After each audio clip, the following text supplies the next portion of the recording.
കാലത്തിനും പ്രായത്തിനും തടുക്കാനാവാത്തതാണ് വെള്ളൂർ കൈപ്രത്ത് രാമകൃഷ്ണന്റെ പശുക്കളോടുള്ള സ്നേഹം. Revenue വകുപ്പിലായിരുന്നു ജോലിയെങ്കിലും deputy തഹസിൽദാരായി വിരമിച്ച ശേഷവും പശുക്കളോടുള്ള സ്നേഹം വർദ്ധിക്കുകയായിരുന്നു. ഇപ്പോൾ 70 വയസ്സ് കഴിഞ്ഞിരിക്കുന്നു. 16 പരം പശുക്കളുണ്ടിവിടെ. മൂരികളും കിടാങ്ങളും വേറെ. തൻ്റെ ഇരുനില വീടിൻ്റെ ചുറ്റും പശുക്കളെ കൊണ്ട് ഗോശാല തീർത്തിരിക്കുകയാണ് ഇദ്ദേഹം.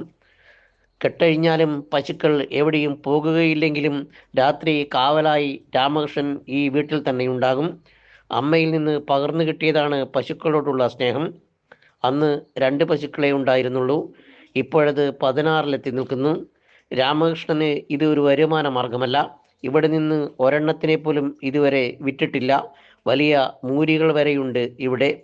രാമകൃഷ്ണന്റെ ദിനരാത്രങ്ങൾ ഇവിടെ തന്നെ വിടരുകയും കൊഴിയുകയും ചെയ്യുന്നു. തൊട്ടപ്പുറത്ത് പാടമാണ്.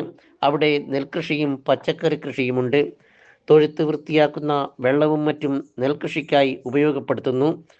പശുക്കളുടെ മൂത്രം സംഭരിക്കാൻ പ്രത്യേക ടാങ്ക് നിർമ്മിച്ചിട്ടുണ്ട്. ഇത് ആവശ്യക്കാർക്ക് സൗജന്യമായി നൽകുന്നു. ഒരു വീടും പരിസരവും ഞാൻ ഈ ഉദ്യമത്തിന് വേണ്ടി നീക്കി വെച്ചിട്ടുണ്ട്. ഇപ്പോഴേകദേശം 16 പശുക്കളും അതിൻ്റെ കിടാക്കളും കൂടെയുണ്ട്. പിന്നെ അതിൻ്റെ ഇതെന്ന് പറഞ്ഞാൽ ആദ്യകാലം അമ്മയാണ് ഇത് നടത്തിക്കൊണ്ടിരുന്നത്. അതിനുശേഷം 2012 റിട്ടയറിന് ശേഷം ഞാനാണ് ഇത് നടത്തിക്കൊണ്ടു പോകുന്നത്.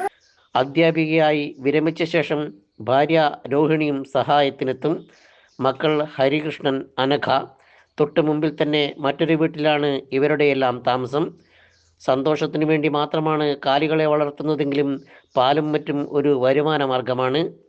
ക്ഷീരമേഖലയിലെ വളർച്ചയും തളർച്ചയും നമുക്ക് ഏറെ പറയുവാനുണ്ടെങ്കിലും ലാഭേച്ഛയില്ലാതെ പശുക്കളെ അതിരുവിട്ട് സ്നേഹിക്കുന്ന രാമകൃഷ്ണൻ ഈ മേഖലയിലെ ഏകാന്ത പഥികൻ തന്നെയാണ്. ഒപ്പം വേറിട്ടൊരു മനുഷ്യനും. Network news, Karivellur.